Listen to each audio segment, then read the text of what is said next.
कुरान में टोटल 6236 आयतें हैं, जिनमें से 1000 से ज़्यादा आयतें साइंस से रिलेटेड हैं। लेकिन कुरान कोई साइंसी किताब नहीं है, मगर फिर भी इस किताब में साइंटिफिक और हिस्टोरिकल फैक्ट्स भरे पड़े हैं। आज की साइंस कुरान की 80% आयतों को समझने में कामयाब हुई है, लेकिन 20% आयतें ऐसी हैं जिन्हें अभी भी समझने की कोशिश की जा रही है। कुरान में ऐसे कई हिस्टोरिकल फैक्ट्स भी मिलते हैं जिसे आर्कियोलॉजिकल सर्वे के अनुसार अलग अलग सभ्यताओं के नाम से जाना जाता है। साइंस से जुड़ी हैरान कर देने वाली उन बातों की तरफ कुरान इशारा करता है जो 7वीं शताब्दी के वैज्ञानिकों के लिए नामुमकिन सा लगता है। इसके अलावा भी कुरान में ऐसे कई भविष्यवाणियाँ की गई हैं जो अब तक सच साबित हुई हैं। हम इस वीडियो में कुरान की ऐसे ही रहस्यों के बारे में बताने वाले हैं जिसे जानकर आप दंग रह जाएंगे। तो चलिए जानते हैं कुरान की चौंका देने वाली साइंटिफिक तथ्यों के बारे में।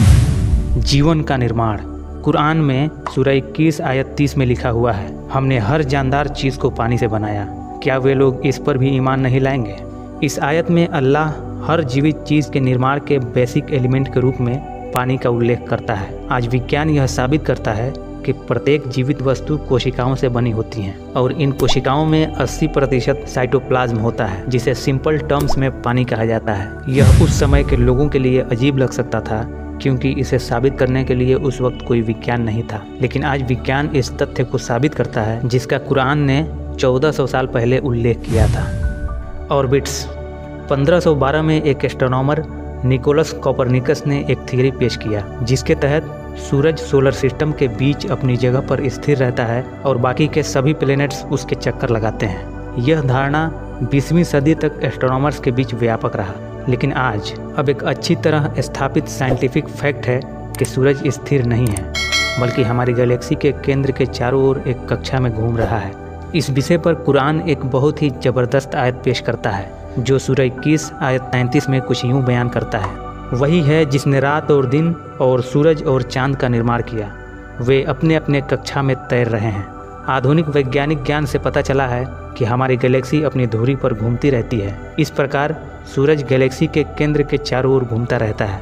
यह 1400 साल पहले आदमी को पता नहीं था। अपनी खुद की कक्षा के साथ बड़े पिंडों की परिक्रमा की अवधारणा आधुनिक विज्ञान से संबंधित है। अभी कुछ दशक पहले उस समय के एस्ट्रोनॉमर्स द्वारा कुरान का ये कॉन्सेप्ट गलत समझा जाता होगा, लेकिन आज सूरज की गति की कुरान की परिभाषा आधुनिक विज्ञान के अनुरूप है। समंदर और नदी। कुरान समंदर और नदी का मीठा और कड़वा पानी का जिक्र करके हमें एक गहरी बात बताना चाहता है। सूरह 55 आयत 19 और 20 में लिखा है, उसने एक साथ 2 समंदर बहा दिए, उनके बीच एक आड़ है, वे मिलकर भी आपस में मिक्स नहीं होते। इस आयत में कुरान ने उल्लेख किया है कि 2 समंदरों के बीच एक अवरोध है, जो मिलते हैं लेकिन आपस में मिक्स नहीं होते। ऐसे ही जब कुरान मीठा और खारा पानी के बारे में बोलता है तो यह उल्लेख करता है कि आड़ के साथ एक ज़बरदस्त विभाजन है। अल्लाह कुरान में कहता है, सूरह 25 आयत 53, वही तो है जिसने 2 प्रकार के पानी को एक साथ बहा दिया, एक मीठा और स्वादिष्ट और दूसरा नमकीन और कड़वा, और उन दोनों के बीच एक आड़ और मजबूत ओट बना दी। ये जानकारी केवल हाल ही में खोजी गई थी, जिसमें पानी के तापमान, घनत्व, लवणता और ऑक्सीजन की घुलनशीलता को मापने के लिए बेहतरीन उपकरण का उपयोग किया गया था। इसका सबसे बेहतरीन मिसाल, जिसे हम आंखों से देख सकते हैं, गल्फ ऑफ अलास्का, जो प्रशांत महासागर की एक भुजा है, जहां 2 प्रकार का पानी मिलते हुए दिखते हैं लेकिन आपस में मिक्स नहीं होते। दर्द को महसूस करने वाले टिश्यूज़।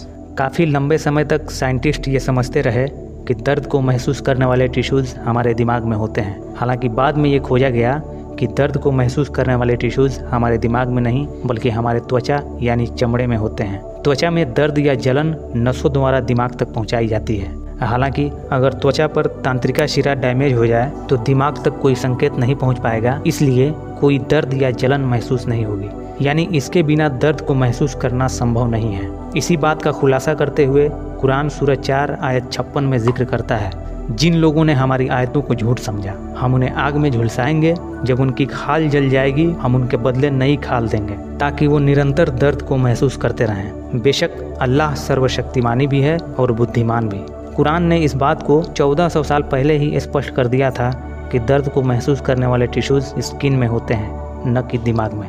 ये खोज हाल ही में जीव विज्ञान द्वारा की गई कई खोजों में से एक है। फिंगरप्रिंट में पहचान। कुरान में सूरह 75 आयत 3 और 4 में अल्लाह कहता है, क्या इंसान ये ख्याल करता है कि हम उसकी बिखरी हुई हड्डियां इकट्ठी नहीं करेंगे? ज़रूर करेंगे, और हम इस बात पर कादिर हैं कि उसकी उंगलियों के पोर पोर दुरुस्त कर दें। इस आयत में फिंगरप्रिंट पर जोर देने का एक विशेष अर्थ है। ऐसा इसलिए क्योंकि हर किसी का फिंगरप्रिंट अपने आप में अनोखा होता है। प्रत्येक व्यक्ति जो जीवित है या जो कभी इस दुनिया में रहा है, उसके पास यूनिक फिंगरप्रिंट का एक सेट होता है, यानी किसी का भी फिंगरप्रिंट एक दूसरे से मैच नहीं करते। लेकिन फिंगरप्रिंट का महत्व केवल 19वीं सदी के अंत में खोजा गया था। इससे पहले लोग बिना किसी विशेष महत्व या अर्थ के फिंगरप्रिंट को साधारण कर्म मानते थे। हालांकि कुरान में अल्लाह उंगलियों को पॉइंट करता है जो उस समय किसी का भी ध्यान आकर्षित नहीं करता था, लेकिन आज के दिन में फिंगरप्रिंट के महत्व को समझा जाता है। लोहे की उपस्थिति। आज के लोगों के लिए लोहा एक धातु है जो पृथ्वी पर पाया जाता है। हालांकि आज वैज्ञानिकों के अनुसार लोहे का मूल स्रोत इस धरती का धातु नहीं है, बल्कि यह अंतरिक्ष से आया है। कुरान में कुछ इस प्रकार लोहे का उल्लेख सूरह 57 आयत 25 में मिलता है। हमने धरती पर लोहा भेजा जिसमें युद्ध के लिए जबरदस्त मटेरियल हैं, साथ ही साथ मानव जाति के लिए अनेक फायदे हैं। यह आयत बताती है कि लोहा कुछ ऐसा नहीं है जो पृथ्वी पर बनता है, बल्कि वास्तव में अल्लाह द्वारा भेजा गया था। वैज्ञानिकों के अनुसार अरबों साल पहले पृथ्वी से एक उल्का पिंड टकराया था जो लोहे के धातु से भरा हुआ था। इस टक्कर से एक भयानक विस्फोट हुआ था, जिसके चलते इसके टुकड़े पृथ्वी के विभिन्न हिस्सों में फैल गए और धरती में डूब गए। आसमान एक सुरक्षा कवच। कुरान का अगला साइंटिफिक फैक्ट सूरह 21 आयत 32 में लिखा है, हमने आकाश को एक सुरक्षात्मक छत बना दिया और फिर भी वे हमारी निशानियों से मुंह फेर रहे हैं। अल्लाह सुरक्षात्मक छत के रूप में आकाश का उल्लेख करता है और इसे अपनी खुदाई की एक निशानी के रूप में कहता है। आज यह एक वैज्ञानिक तथ्य है कि आकाश वास्तव में पृथ्वी पर जीवन के लिए एक सुरक्षा कवच के रूप में काम करता है। पृथ्वी का वायुमंडल सूरज से हानिकारक अल्ट्रावायलेट रेडिएशंस को छानकर पृथ्वी पर जीवन की रक्षा करता है और इससे गुजरने वाले अधिकांश उल्काओं को नष्ट करता है और अंतरिक्ष की जमा देने वाली ठंड से बचाकर पृथ्वी की तापमान को बरकरार रखता है। इसके अलावा पृथ्वी का वायुमंडल मनुष्यों और जानवरों को ऑक्सीजन और पौधों को कार्बन डाइऑक्साइड भी प्रोवाइड करता है। हैरान करने वाली बात यह है कि 1674 में की गई खोज को 7वीं सदी में किसने लिखा, जबकि उस समय इस पर कोई सोच भी नहीं सकता था। Function of mountain. पहाड़ों की बनावट को लेकर कुरान हमारा ध्यान एक बहुत ही खास पहलू की तरफ खींचता है, जिसकी खोज 20वीं सदी के शुरुआत में प्लेट टेक्टोनिक टेक्निक के आविष्कार के बाद ही संभव हो पाया है। इसके बारे में कुरान सूरह 78 आयत 6 और 7 में कहता है, क्या हमने पृथ्वी को आराम की जगह नहीं बनाया और पहाड़ों को धरती का खूंटा नहीं बनाया? इस आयत में कुरान हमें बताता है कि पहाड़ों की जड़ें धरती में बहुत गहरी होती हैं, जिसे खूंटे के रूप में वर्णित किया गया है, और वास्तव में भी ऐसा ही है। आज विज्ञान कुरान के इस दावे को साबित करता है, जिसके अनुसार पहाड़ सिर्फ सतह से ऊपर नहीं होते, बल्कि उनकी जड़ें पृथ्वी की सतह के नीचे भी बहुत गहरी होती हैं। दुनिया की सबसे ऊंची चोटी माउंट एवरेस्ट इसका सबसे अच्छा उदाहरण हो सकता है। वैज्ञानिकों के अनुसार माउंट एवरेस्ट जो सतह से 9 किलोमीटर ऊपर है, उसकी जड़ें सतह से लगभग 125 किलोमीटर नीचे हैं। इस प्रकार कुरान में पहाड़ों के रूप में खूंटे वास्तव में एक वैज्ञानिक प्रमाण है। ब्रह्मांड की उत्पत्ति। मॉडर्न कॉस्मोलॉजी साइंस के अनुसार पूरा ब्रह्मांड एक बिंदु पर धुएं के एक बादल यानी अत्यधिक घने और गर्म गैसीय संरचना के अलावा कुछ नहीं था।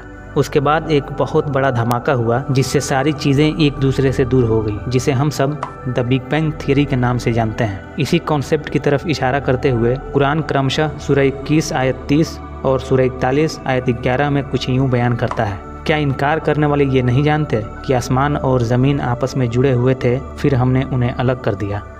फिर वह आसमान की तरफ मुड़ा जब वह धुआं था।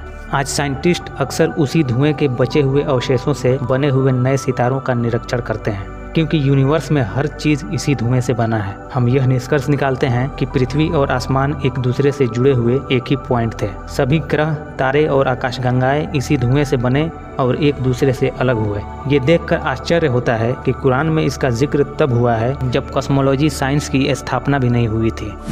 ब्रह्मांड का विस्तार। यूनिवर्स के फैलाव को लेकर कुरान एक बहुत ही ठोस और मजबूत दावा करता है। सूरह 51 आयत 47 में लिखा है, हम ही ने यूनिवर्स को हमारी रचनात्मक शक्तियों से बनाया है और इसे फैलाते रहते हैं। इस आयत के अनुसार यूनिवर्स अपने अस्तित्व के बाद एक जैसा नहीं रहा है, बल्कि यह लगातार फैल रहा है और फैलता ही रहेगा। इस तथ्य को साइंस ने अभी 100 साल पहले साबित किया था, जब एस्ट्रोनॉमर्स ने टेलीस्कोप के खोज के बाद पाया कि ब्रह्मांड स्थिर नहीं है, बल्कि समय बीतने के साथ बहुत तेजी से इसका फैलाव हो रहा है। इस प्रकार कुरान का दावा साइंटिफिकली साबित होता है। इसके अलावा भी कुरान में ऐसे कई साइंटिफिक और हिस्टोरिकल फैक्ट्स मौजूद हैं, जिनके बारे में हम अगली वीडियो में चर्चा करेंगे। तो आज के लिए बस इतना ही। अगर हमारा काम आपको पसंद आता है तो वीडियो को लाइक करें और ऐसे ही इंटरेस्टिंग वीडियोस देखने के लिए चैनल को सब्सक्राइब करिए और बेल आइकन ज़रूर दबाइए। तो हम फिर मिलते हैं किसी रोचक वीडियो के साथ। तब तक के लिए हमें इजाज़त दीजिए। वीडियो देखने के लिए आपका बहुत बहुत शुक्रिया।